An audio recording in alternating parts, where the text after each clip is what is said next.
Welcome back mga kabayan! Nagbabalik po muli ang inyong lingkod upang magbigay sa inyo ng mga bago at nagbabagang mga balita. Tila ba naging mainit na usapin ang isyong ito sa mundo ng social media?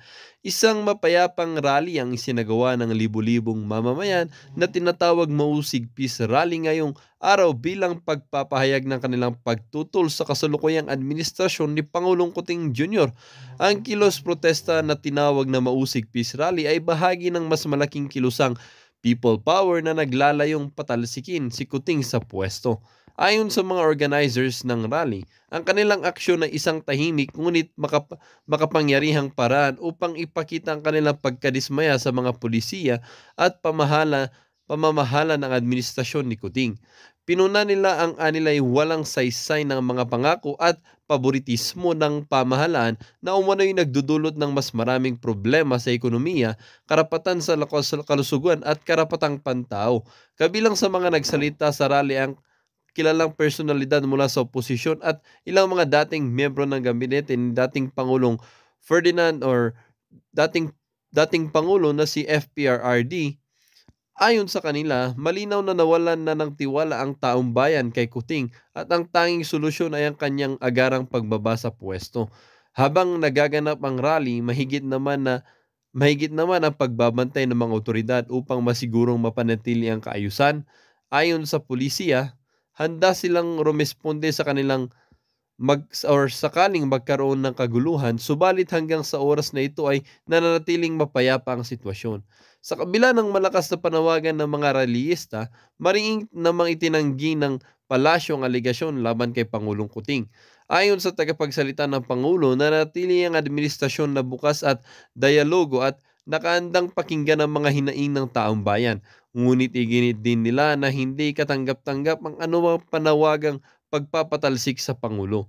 Patuloy ang panawagan ng mga rayilista na magkaisang sambayanan upang magkagawa ng inaasam na pagbabago. Ayon sa kanila, ito ay simula pa lamang ng mas malaking pagkilos na isasagawa upang may parating ang kanilang mensahe sa pamahalaan. Well, para nga sa buong impormasyon ay panoorin na lamang ang buong video. At kung bago ka pa lamang sa ating channel ay huwag kakalimutang mag-subscribe, pindutin ang notification bell at piliin ang all upang laging maging updated sa mga bago at nagbabagang mga balita. At sa solid viewers naman natin dyan ay maraming salamat naman po sa patuloy na pagtangkilik sa ating channel. Tuloy-tuloy lang po ang laban para sa katotohanan at para na rin sa kinabukasan ng ating pinakamamahal na bansang Pilipinas. Kanya. Pero ang sinabi ko, susuportahan ko kayo. Pero kapag may nakita akong mali, babatikusin ko kayo. Ako po ang unang bumatikos sa kanila. Hindi pa siya umuupo. Yun po yung pagtanggal nila kay Attorney Vic Rodriguez. Ako po yung unang nag-vlog nun. At nung binlog ko po yun, kilala niyo po si Thinking Pinoy. Yan. Minessage niya po ako. Marami siyang sinabi sa akin at isinumbong niya ako dun kay Palaka. Dun sa Butod. Ngayon itong si Butod ay nag-message po sa akin. Ang sabi niya, wag ko daw pong awayin si Barney. Si Thinking Pinoy. At wag ko daw pong ituro yung bahay. Bakit ko naman ito? Anong meron sa bahay? Binigay niyo ba yung bahay? Yung ba yung naging bayad at sulsul nyo dun sa tao habang ini-endorse kayo nung eleksyon? Kilala ko po sila. Kilala ko sila. Kilala ko sila. Yung na-meet mo sila, kita mo na ba yung hitsura niyang parang bangag talaga siya? Sa kutis, makikita mo na ang isang tao ay palainom ng alak, may bisyo. Kasi kapag hindi ka natutulog, lumalabas po yan sa kutis. Kaya kita nyo kapag mas marami tayong tulog, paggising natin sa umaga, maganda tayo, di ba? Hindi nga sila natutulog. Tingnan nyo na may mga kutis, akala mo hindi mayayaman. Mas maganda pa yung kutis ko. Naka! Patayari ka ni Kukak. Hindi, sa totoo lang, pinupuri naman nila talaga yung kutis ko pag nakikita nila ako.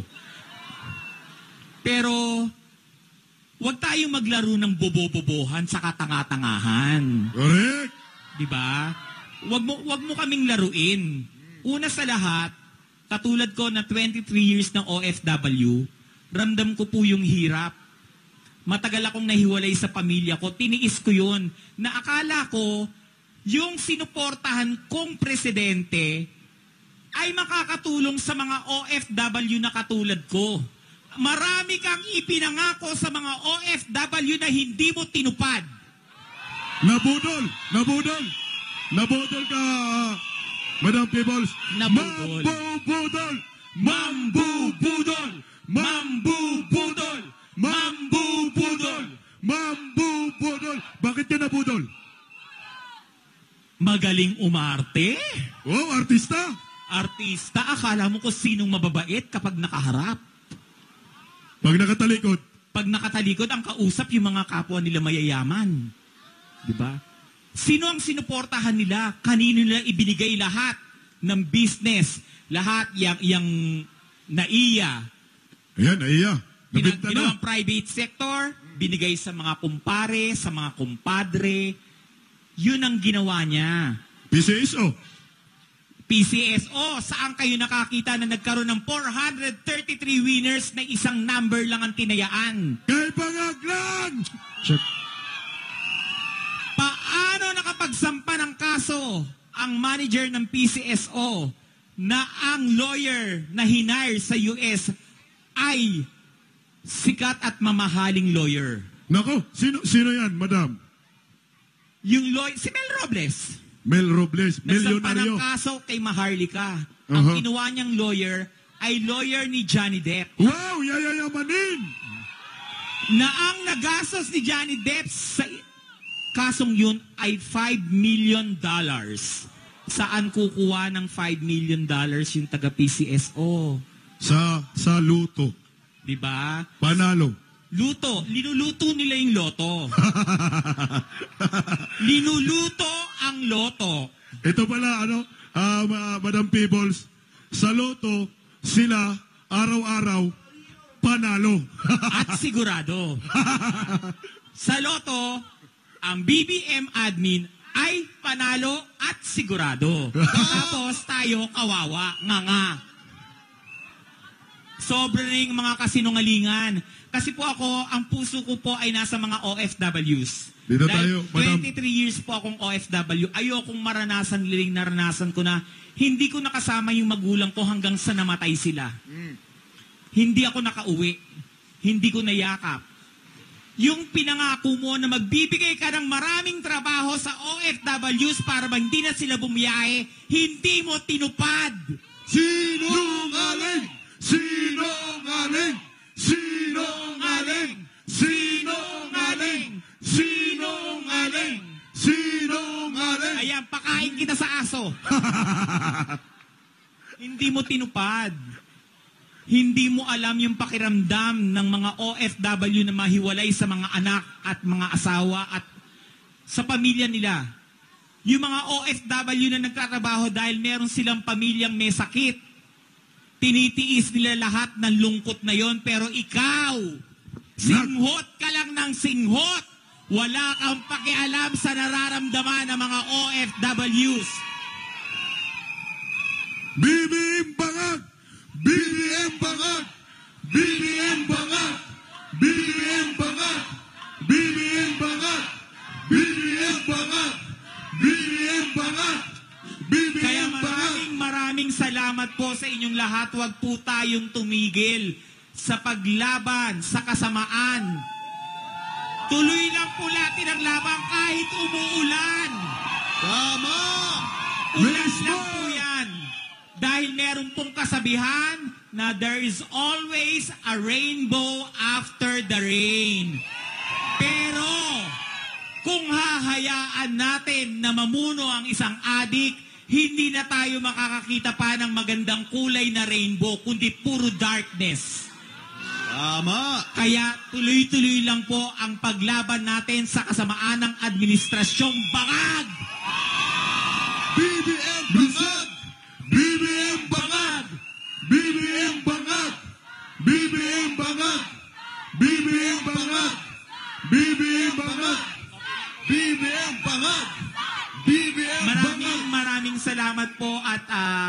na-share ko sa inyo yung istorya ko bilang isang OFW at pagpalain po tayo yung nawa ng Panginoong Diyos. Maraming salamat, Peoples Talakina! Grabe, revelasyon, Brother Franco. Nakita mo talaga kung gaano katindi ang hinakaharap ng bawat Pilipino ngayon.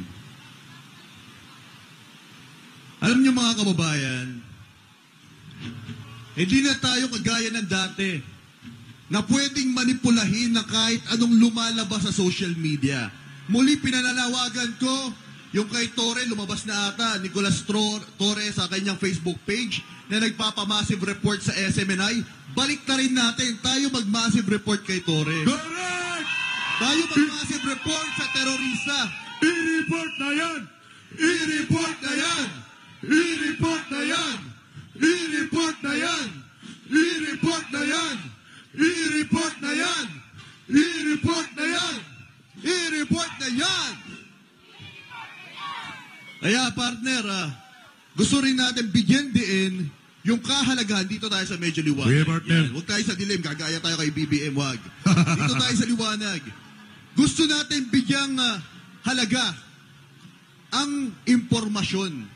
Ngayon ginagamit, alam naman natin yan, bistak ang social media, ang Correct. Facebook, ang YouTube at iba pa. Ngayon, ang natatanging media ngayon naglalabas ng katotohanan ay gusto pang ipa-take down. Natatakot sila. Ganito katakot ang administrasyon ng bangag. Isipin mo, ang SMNI gustong tanggalin totally pero hindi sila natinag.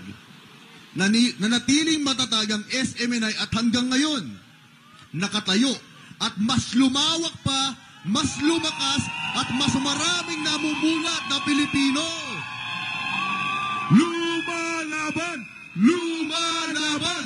Lumalaban! Lumalaban! Lumalaban! Lumalaban! Kaya, Bisdak, muli, ang ginawa ng mainstream media for more than 50 years, kapanahunan pa ng ama ni The Junior. Senyor. Si Senyor, ganito ginagawa nila. Together with the Communist Party of the Philippines, lahat ng gusto nilang impormasyon na itanim sa bawat kaisipan ng Pilipino sa pamamagitan ng mainstream media, yun ang tatatak sa inyo. For example, magpapalabas si Marcos Jr. sa mainstream media, kaya kita natin yung pattern. Pare-parehong mainstream media. For example, sa balitang ito, hindi nakita ng mainstream media kung ano ang nangyayari sa KOJC. Hindi nila binabalita ang karasan, ang namatay, ang sinaktan. Sa prayer, no? Kasi during prayer time ng mga KOJC workers and members, doon sila umatake. No? Sino ba ang allergic sa mga dalangin? Alam na. Oo, demonyo yun, pag ganun. Oo, mga Hindi, Digimon. bakit nga nila ginaganon yun? Place of worship yan. So ano expected mo gagawin ng mga tao dyan? Yeah. Diba? Ano Ang expect tanong, nila? Mag-cocaine ang mga tao para maka-jamming sila? Gago? hindi yun ang ano, ang ginawa dyan is pinuyat yung mga tao ay yung mga pulis para talaga maging achit sila. Tingnan nyo yung mga kamay nila, ha? Nakahangad sa langit yung mga kamay. Yung mga ulo na nakahangad. Meaning, nagdarasal yan. Pakinggan nyo, mga partners, ang nangyari doon. Okay. Pakinggan muna natin.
Ayan mga kababayan, nakita po natin, nawi-witness po ng ating mga mata ang totoong nangyayari, ang kinakaharap ng mga Pilipino.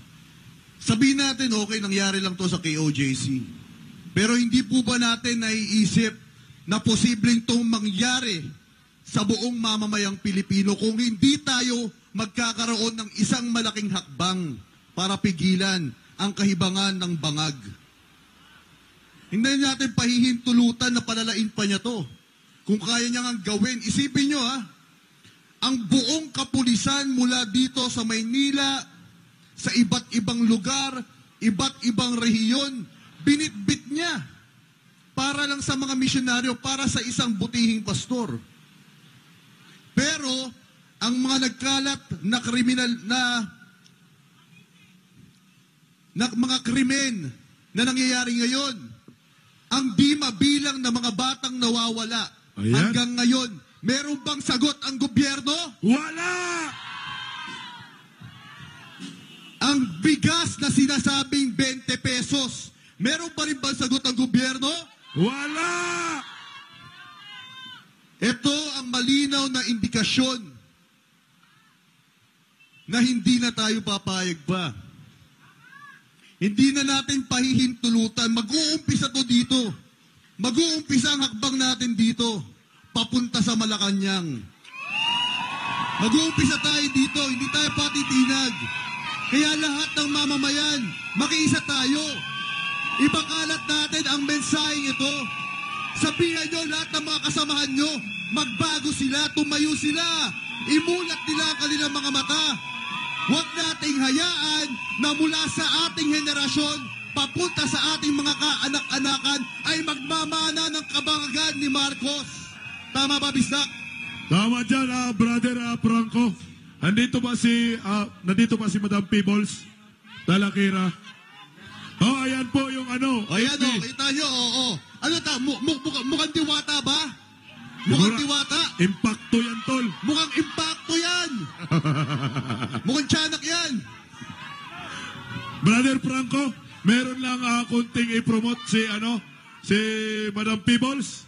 Madam Peebles, kasi kailangan po natin makisa tayong sambayan ng Pilipino. Kailangan dumami po tayo para labanan ang bangag sa Malacanang. Nananawagan din po ako sa inyo na meron po kaming tinatawag na EDSA Friday Group. Ako po yung bumuo ng grupo na yon. Kung sa mga nanonood, mas marami tayo, mas maganda. Mas maraming grupo na lalaban, mas maganda. Dahil balahura po yung mga kalaban natin. Babalahurain lang tayo niyan. Kaya inaanyayahan ko rin po kayo na minsan ay makapunta sa EDSA Friday Group. 5 p.m. Maraming salamat po. Ayan po. Ayan, umpisahan na natin ang tunay na laban ng sambayanang Pilipino. BBM resign! BBM resign! BBM resign! BBM resign! BBM resign! BBM resign! BBM resign! BBM resign! BBM resign! BBM resign! BBM resign! BBM resign! BBM resign! Kaya mga kababayan, kung nangyari nga yung EDSA, bakit hindi natin pwedeng gawin? Hindi sa EDSA, rekta sa Malacanang. Naka! Umanda ka na tayo na! Alam mo, Bisdak, sa ginagawang pang-aabuso ni BBM, hindi uso yung bumaba ka. Kung sa akin lang, ako papasok sa Malacanang, gigibain ko yung gate nila, hahatakin ko si BBM. Hindi ako papayag na papapain mo yan sa pwesto, hahatakin ko yan. Hatakin na yan! Hatakin na yan! Hatakin na yan! Hatakin na yan! Hatakin na yan! Hatakin na yan! Hatakin na yan! Alam mo, Bisdak, mga kababayan, na-imagine ko na yun eh. Darating yung araw na magkakaisa, mamumulat lahat yan nasa bus, yung mga nasa sasakyan na yan, yung mga nandito, mga tindera. Lahat ng sektor, mag-iipon-ipon yan. Mamumulat yan isang araw, Bisdak. Ang tawag dyan, Brother Franco, people power. Yun ang sinasabi ko. Pero, na-imagine ko, Bisdak, hindi sapat yung bumaba ka sa pwesto mo eh. Kailangan ikulong. Hindi lang ikulong, pero magkakaiba tayo. Pero ngayon, hindi na pwede eh. Kasi meron nga tayong sinasabi na gusto ring ipapasa ni Greco Bellica ng former PACC, Presidential Anti-Corruption Commission, na ang katumbas ng korupsyon na kinukuha niya na kung saan maraming Pilipino ang namamatay sa kahirapan ay katumbas ng buhay. Death penalty! Death penalty! Death penalty! Death penalty! Death penalty! Death penalty! Brother Franco, Alam mo, Brother Franco, anong gusto mo? Lethal injection? Big T? O ano? Death penalty o firing squad? Ako, ayoko naman eh. Kasi kung firing squad, baka humarap yan parang Jose Rizal. Hindi yan si Jose Rizal, bangag yan. Baka magpakabayani. Si Jose Rizal, firing squad siya, pero bilang isang Pilipino, bilang isang bayani, hinarap niya yung mga bala. Dahil Yan. totoo siyang Pilipino. Yan, ipa-firing squad mo. Hindi pwede yan sa firing squad. Anong gagawin natin? Anong gagawin? Dapat itago yan sa imbornal habang magpakailan pa man. Dahil basura yan eh. Parang gusto mong bulukin. Bubulukin talaga natin yan dahil bulok yung utak niyan. Bulukin na yan! Bulukin na yan! Bulukin na yan! Bulukin na yan! Bulukin na yan! Alam mo, sabihin natin, sige, marasang gagawin natin. Papasukin ko yung gate ng Malacanang, wawasakin natin yan. Milyong-milyong Pilipino magkakaisa, tapos mahuhuli ko si BBM sumisinghot ng cocaine. Hatakin ko talaga yan, bibit-bitin ko sa taong bayan at ibibigay ko sa inyo. Ano gagawin nyo dyan? Kayo na bahala dyan. Bubulukin! Ha? Kayo na bahala dyan. At doon nyo makikita. Doon nyo makikita kung gaano kaganda ang Pilipinas pag tinanggal nyo ang basura sa Malacanang.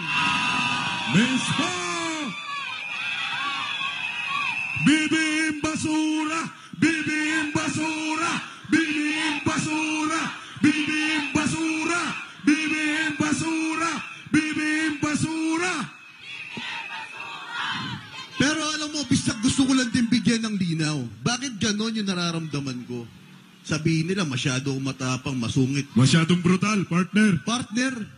Partner, sino ba naman? Nakita ko yung mga kasamahan kong mababait. Misyonaryo yung iba. Pinagsisipa ng pulis. Kilalagkad. Kababaihan. Bakit hindi ka ba? Tao tayo. Hahayaan ko ba na mangyari yun sa inyo? Kahit isa man lang sa inyo may makita akong inabuso ng pulis, ako mismo maninindigan. Bibitawan ko pagiging pulis ko. Manindigan! Manindigan!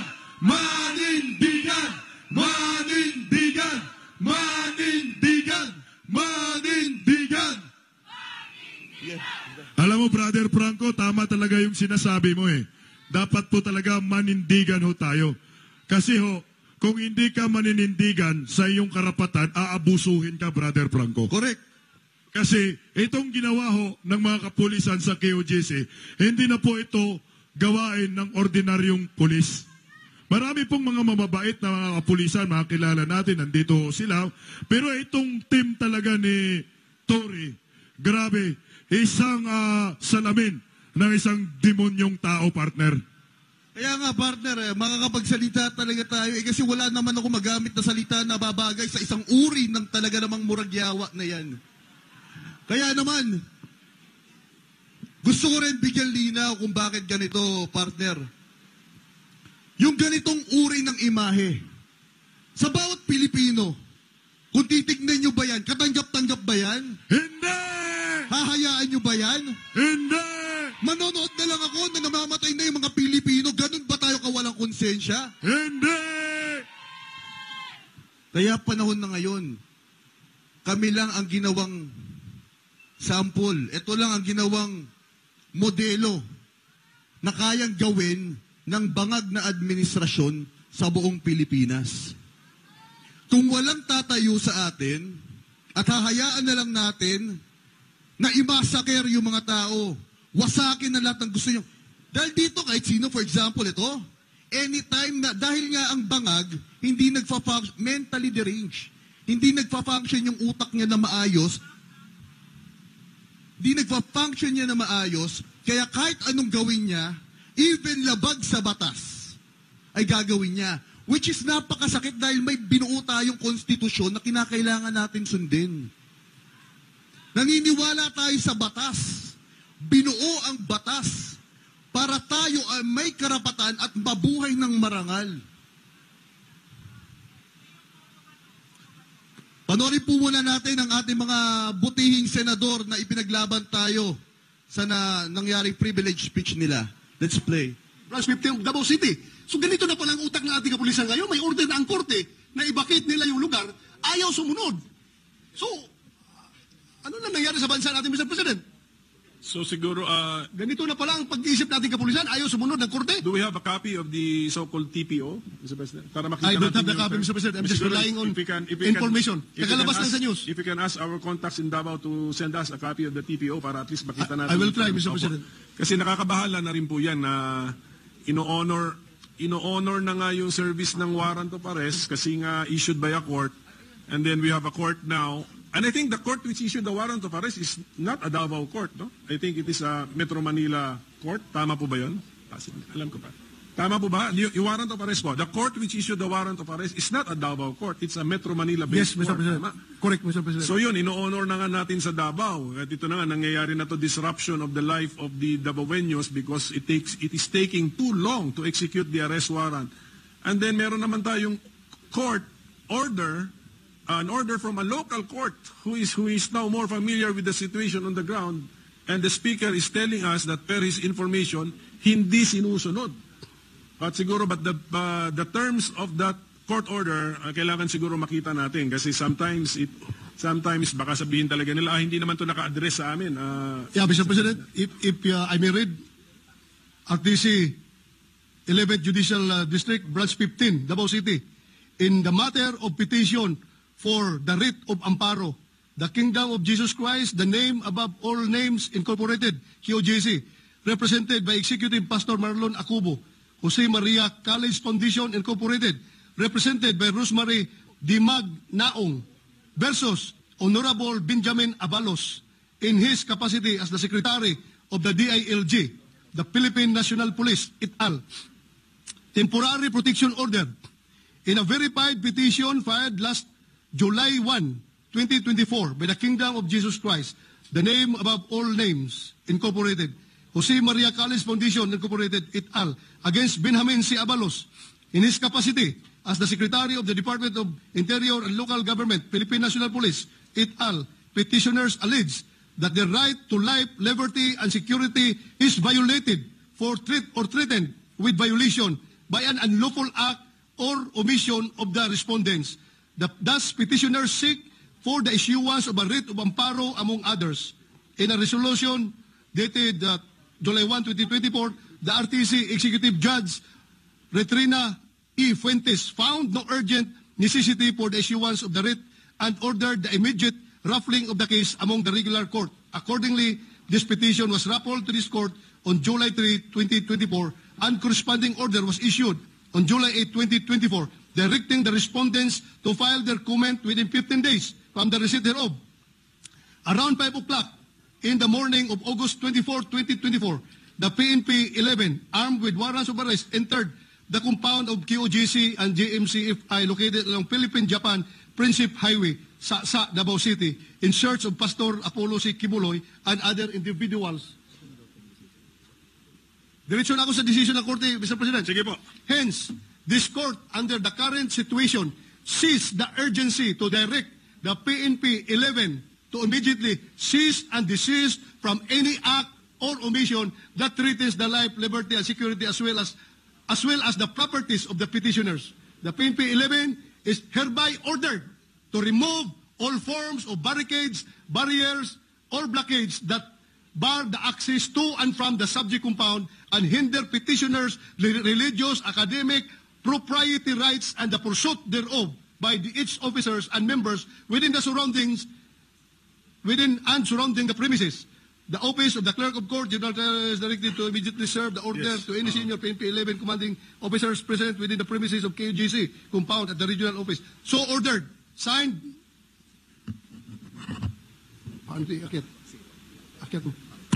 Signed by the judge, Mr. President. Okay. So, Mr. President, sa ganitong sitwasyon kasi dapat siguro ang ating kapulisan will read that with liberality na address sa kanya, and then kung ano man yung nakaka-disrupt sa normal course of life of the people there, bawal, i-dismantle niya. So dapat po ganun. Kung gusto kasi natin ng order, at yun ang appeal natin nga sa KOJC members na wag manggulo, wag daanin sa dahas, i-honor ang mga court orders. That's the same standard that we will ask of our police personnel, the police people. Correct. So, the commander on the ground, if I am not mistaken, is named Brigadier General Torre. Police General Brigadier Torre, Mr. President. is he Colonel or General? General. General, Brigadier General. I think it's Police General Torre. So siguro, yun na lang po yung appeal natin sa kanya. I mean, the arrest warrant, as far as I know, is valid, can be served at any time of Any day.